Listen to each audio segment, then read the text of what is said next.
So yes student, this is part 3 of science lesson 9, our universe, the solar system, and the page number is 95. हमारी previous class में हमने हमारे 8 planets के बारे में detail में जाना. सो उससे पहले हम आगे बढ़े, हम कुछ क्वेश्चंस के आंसर कर लेंगे so that we can recall our previous knowledge. The blue planet of our solar system, हमारे सोलर सिस्टम का ब्लू प्लैनेट कौन सा है? यस, दैट इज अर्थ.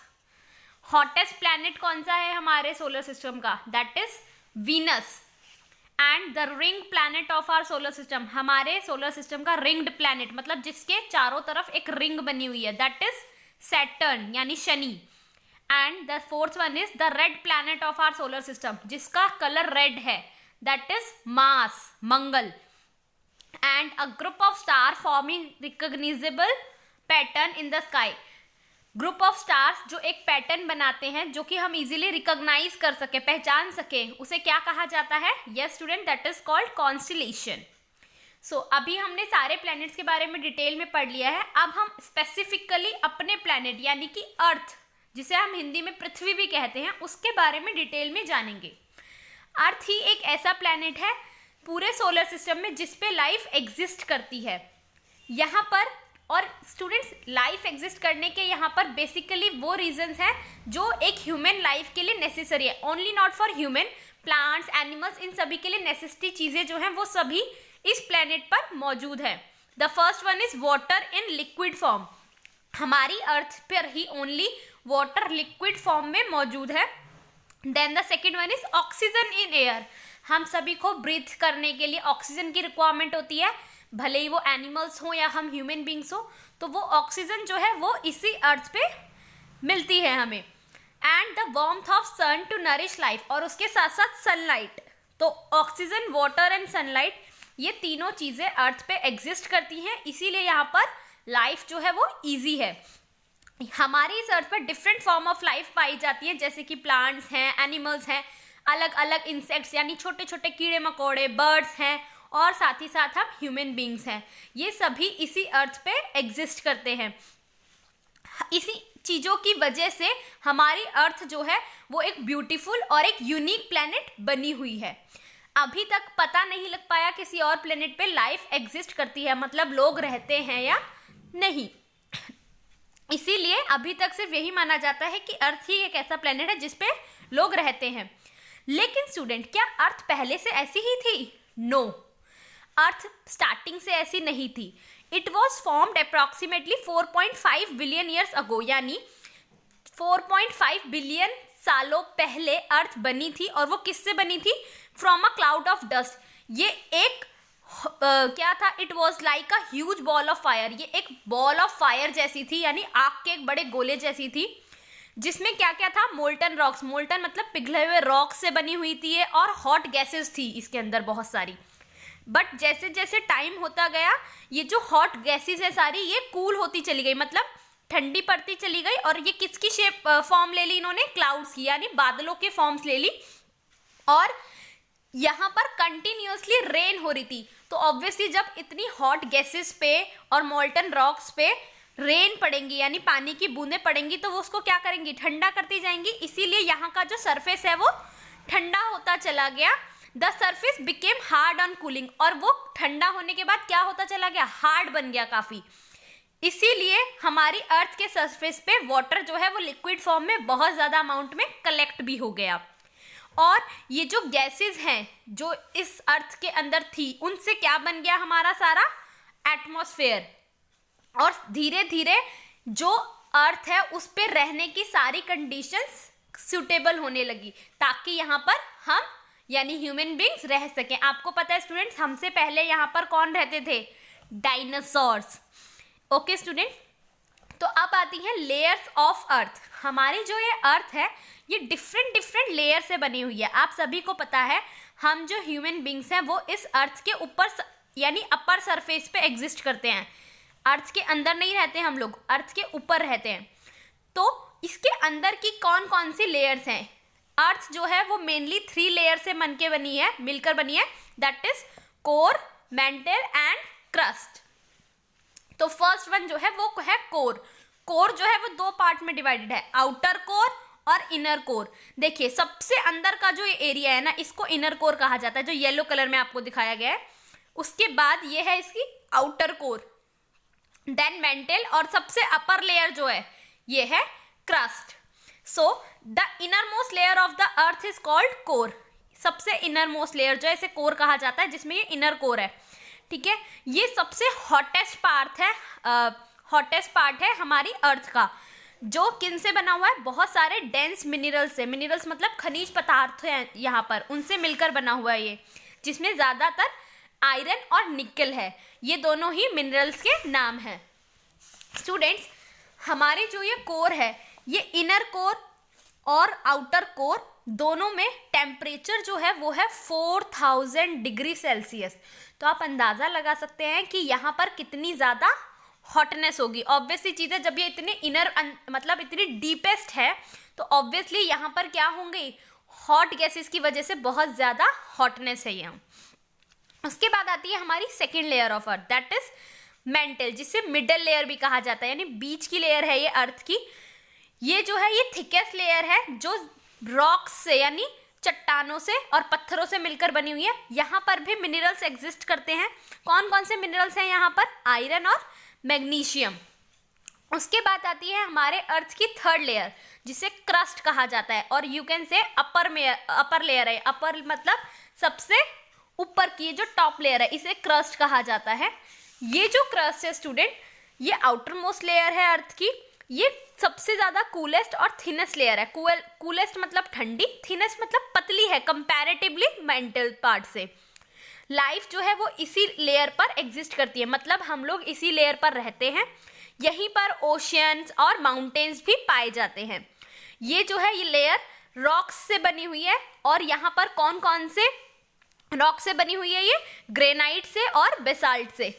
ये जो क्रस्ट है हमारी, ये डिफरेंट प्लेट्स में डिवाइडेड है, ठीक है स्टूडेंट्स। अब हम जानेंगे कि आपको पिक्चर में दिखाई दे रहा होगा, ये क्या है, एक वोल्केनो, जिसे हम हिंदी में ज्वालामुखी भी कहते हैं। हमारे अर्थ पे ये डिफरेंट वोल्केनोस कैसे बने, कैसे माउंटेन्स फॉर्म हुए, और वो वोल्केनोस इरप्ट कैसे होते हैं, इरप्ट मतलब फटते कैसे हैं। तो स्टूडेंट्स, क्योंकि हमारे अर्थ की 3 लेयर्स में से मेंटल बीच में आती है और क्रस्ट जो है वो सबसे ऊपर यानी टॉप लेयर है, तो इसीलिए इन दोनों लेयर्स पे हमेशा नीचे से यानी कि कोर एरिया से प्रेशर बनता है। इसी वजह से these layers are always being pushed upward with great pressure. Great pressures के साथ इसमें से नीचे से पुश आता है एक ऊपर की तरफ, जो कि किस चीज का होता है, बहुत सारी हॉट गैसेस का और मॉल्टन रॉक्स, मॉल्टन मतलब पिघले हुए चट्टान और पत्थरों का। इसी की वजह से बहुत सारे माउंटेन्स बने हैं। आपने देखा होगा माउंटेन्स की शेप कुछ ऐसी होती है, तो वो इसलिए होती है कि ये जो नीचे की लेयर है, जो कोर एरिया है हमारे अर्थ का, यहाँ से बहुत ज्यादा अमाउंट में प्रेशर आता है ऊपर, कुछ इस तरह से, और इससे क्या होता है, ये जो सॉइल है ये ऊपर की तरफ खिंचती चली जाती है और माउंटेन्स फॉर्म होते हैं। Due to these extreme high pressure that exists below the surface of earth, some weak spots in the crust break open.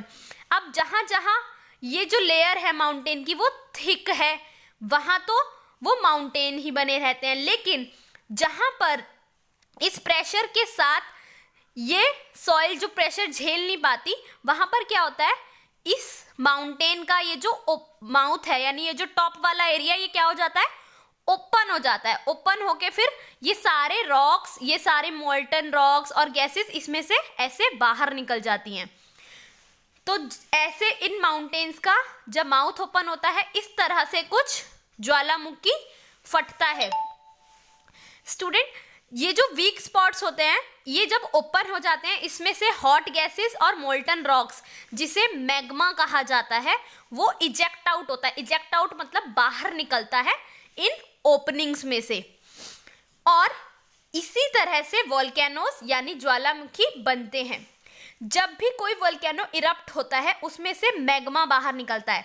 मतलब ये जो देख रहे हैं हम कैसे कैसे पत्थर निकल रहे हैं, और आग के गोले भी कहे जा सकते हैं, कुछ आग के गोले निकलते हैं उसमें से छोटे छोटे छोटे छोटे, और वो प्रेशर इतना तेज होता है कि ये जो सरफेस है उस प्रेशर को झेल नहीं पाता और वो फट जाते हैं।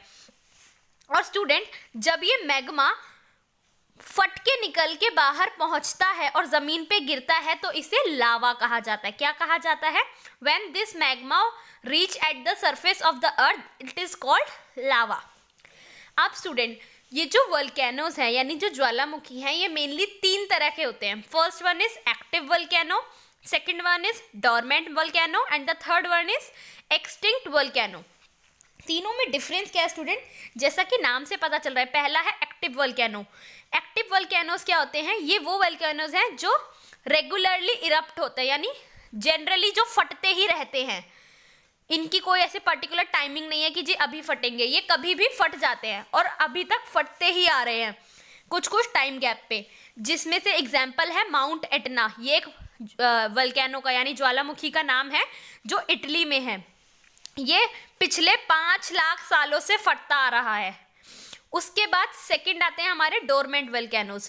ये वो वोल्केनोज होते हैं जो बहुत ज़्यादा टाइम से इरप्ट नहीं हुए हैं, यानी अभी तक फटे तो नहीं है लेकिन संभावना है कि ये फ्यूचर में कभी भी फट सकते हैं। There are some chances that they can erupt in future, मतलब कभी भी फ्यूचर में वो फट सकते हैं, ऐसी उनकी संभावना है। तो इसलिए इन्हें डोरमेंट वोल्केनोज कहा जाता है। ये कुछ कुछ मतलब एक बहुत लंबे टाइम गैप के बाद फटते हैं, जिसमें एक नाम है माउंट किलिमंजारो जो कि अफ्रीका में है। ये एक डोरमेंट वोल्केनो है। इसके बाद आते हैं हमारे एक्सटिंक्ट वोल्केनो। एक्सटिंक्ट वोल्केनो कौन से होते हैं स्टूडेंट? वो वोल्केनोस जो अब तक, यानी जितना हमारा हिस्टोरिकल रिकॉर्ड रहा है तब से लेकर अब तक वो नहीं फटे हैं और वो फ्यूचर में कभी फटेंगे ऐसी भी कोई संभावना नहीं है। तो ऐसे वोल्केनोस को एक्सटिंक्ट वोल्केनोस कहा जाता है, जिसमें से नाम दिया हुआ है चिम्बोराजो वोल्केनो, जो कि कहाँ पर है आपका? न्यू मैक्सिको में। और इसके साथ साथ एक माउंट वेसुवियस भी है जो कि एक एक्सटिंक्ट वोल्केनो है। सो स्टूडेंट्स, इसके बाद हम आते हैं हमारी मूवमेंट ऑफ अर्थ के बारे में जानेंगे।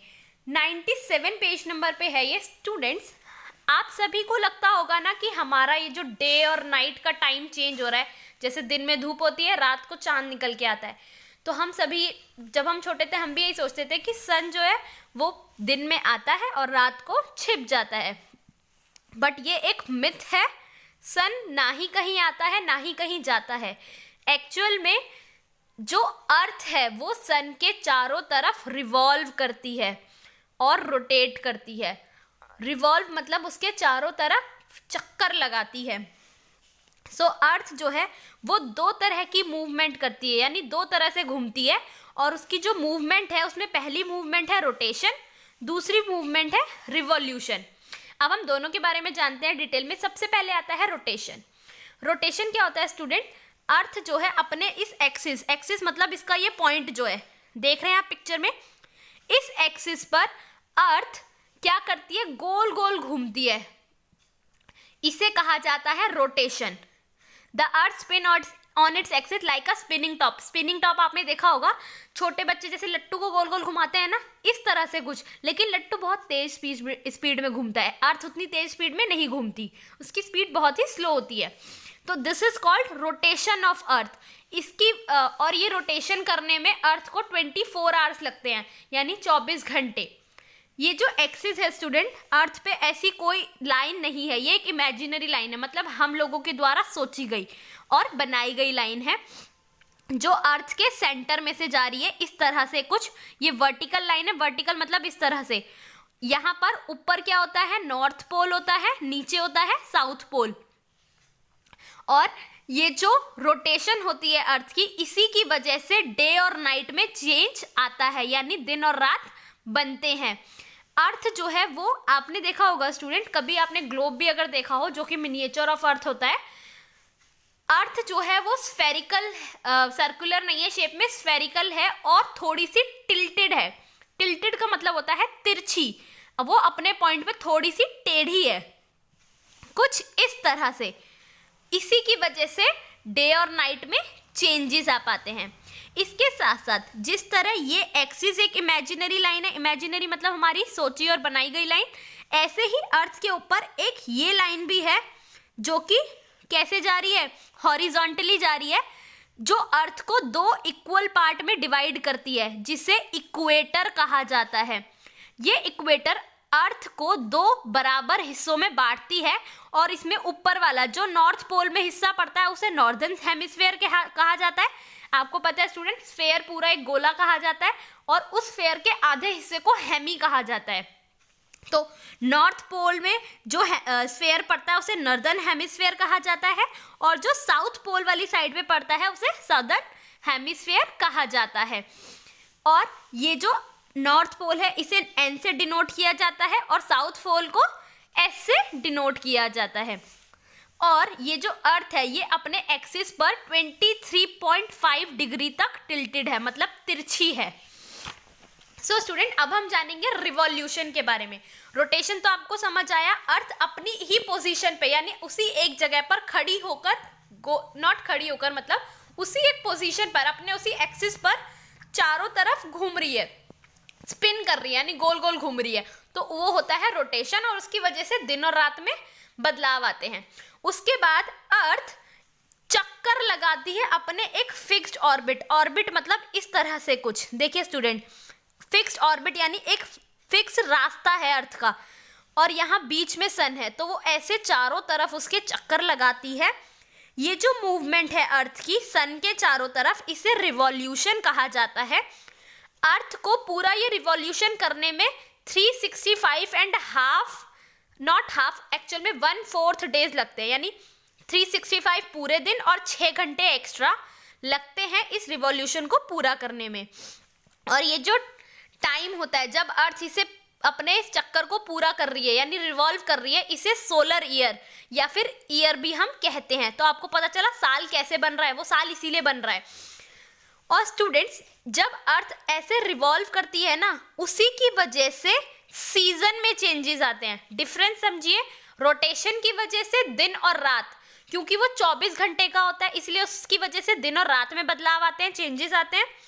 और रिवॉल्यूशन जो होता है वो 365 यानी पूरे 1 ईयर का होता है, इसीलिए उसकी वजह से सीजन्स में चेंज आते हैं यानी मौसम बदलते हैं। जब नॉर्थ पोल जो होता है वो टिल्टेड होता है टुवर्ड सन, यानी जब ये अर्थ का नॉर्थ वाला हिस्सा सन को फेस कर रहा है तो क्या होता है, डायरेक्ट सन रेज पड़ रही होती है नॉर्दर्न हेमिस्फीयर पे, इसलिए वहाँ के हिस्से में क्या होती है, समर सीजन होता है। और वहीं उसके अपोजिट साइड यानी बैक साइड पे यानी सदर्न हेमिस्फीयर पे क्या पड़ रही है, सन की डायरेक्ट सनरेज नहीं पड़ रही, डायरेक्ट सनलाइट नहीं पड़ रही, वो थोड़ी सी रिफ्लेक्ट होके आ रही है, तो इसलिए वहां पर विंटर सीजन होता है। इसी तरह जब साउथ पोल पे यानी सन की रेज साउथ पोल पे पड़ती हैं तो वहां पर क्या होगा, समर सीजन। और उसी के अपोजिट नॉर्थ पोल में क्या हो जाएगा, विंटर सीजन। तो सन की रेज जिस डायरेक्शन में पड़ती हैं, नॉर्थ पोल में पड़ेंगी तो वहां समर होगा और साउथ पोल में विंटर होगा, और वहीं अगर सन की direct sun rays south pole पे पड़ेंगी तो वहां समर होगा और अपोजिट साइड यानी नॉर्थ पोल में, नॉर्दर्न हेमिस्फीयर में क्या होगा, विंटर सीजन होगा। और स्टूडेंट, आप सभी को पता है पूरे दिन में जो नून का टाइम होता है यानी दोपहर का टाइम, वो सबसे हॉटेस्ट पार्ट होता है पूरे दिन का, इसीलिए क्योंकि सन उस वक्त बिल्कुल हमारे ओवरहेड होता है यानी बिल्कुल सर पर होता है, वहाँ बिल्कुल डायरेक्ट सनलाइट पड़ रही होती है। और इसी के कंपैरिजन में जब मॉर्निंग का टाइम या इवनिंग का टाइम होता है तब सन जो होता है वो लो होता है स्काई में, मतलब उसकी इतनी ब्राइटनेस नहीं होती और सनरेज जो होती है वो थोड़ी स्लांटेड होती है, स्लांटेड मतलब तिरछी पड़ रही होती हैं, जिस वजह से मॉर्निंग और इवनिंग जो होते हैं वो थोड़े से कूलर यानी थोड़े ठंडे होते हैं कंपैरेटिवली। स्टूडेंट, इसमें जो इक्वेटर है, इक्वेटर जो मैंने आपको अभी बताया, ये वाला पोर्शन जो है ये, क्योंकि ये इक्वेटर है यहाँ पर हर वक्त सनलाइट पड़ती है, इसीलिए इसको सेम अमाउंट ऑफ सनलाइट मिलती है पूरे साल, क्योंकि ये बिल्कुल सेंटर में पड़ रहा है। यहाँ पर कोई सीजन में चेंज नहीं होता, यहाँ पूरे टाइम समर रहती है। तो स्टूडेंट अब इसके बाद एक क्वेश्चन और आता है कि अगर ये अर्थ टिल्टेड ना होती, यानी अपने उस पॉइंट पे, उस एक्सिस पे तिरछी ना होती, तो क्या होता? क्या कोई फर्क पड़ जाता उससे? यस, अगर ये अर्थ अपने एक्सिस पर टिल्टेड नहीं होती तो नॉर्थ पोल और साउथ पोल जो होते हैं वो बिल्कुल सेम डिस्टेंस पे होते हैं, यानी बिल्कुल बराबर बराबर होते। इससे क्या होता है स्टूडेंट्स कि दोनों ही जगह पर सेम अमाउंट ऑफ सनलाइट पड़ती, यानी दोनों को बिल्कुल बराबर बराबर सनलाइट मिल रही होती, और वहां पर मौसम सीजन में चेंजेस आ ही नहीं पाता। पूरे टाइम हम लोग सिर्फ समर ही फेस कर रहे होते, यानी हमारे यहाँ सिर्फ समर सीजन ही चल रहा होता। तो ये टिल्टेड एक्सिस होने की वजह से, यानी तिरछा एक्सिस होने की वजह से ही मौसम में चेंजेस, यानी हमारे चेंज ऑफ सीजन हो पा रहा है। हमारे इंडिया में बेसिकली 5 सीजन्स हैं, समर, विंटर, ऑटम, स्प्रिंग और 5th वन है आपका मॉनसून। समर और विंटर जो है ये कंपैरेटिवली, समर हमारा हॉट होता है, विंटर हमारा कोल्ड सीजन होता है, स्प्रिंग और ऑटम जो होते हैं ये हमारे मीडियम होते हैं, मतलब ना इनमें ज़्यादा सर्दी होती है ना ज़्यादा गर्मी होती है। और वहीं जो मॉनसून सीजन होता है, 5th सीजन है, वहाँ पर क्या होती है? रेन होती है मॉनसून सीजन में। तो स्टूडेंट्स आपको अब समझ आया होगा कि हमारी अर्थ कैसे रोटेट और रिवॉल्व करती है अपने एक्सिस पे। उसी की वजह से हमारे changes of day and night and changes off season होता है। So student, hope you understand the video. I'll send the back exercise and question answer of this chapter on your WhatsApp group. Thank you so much.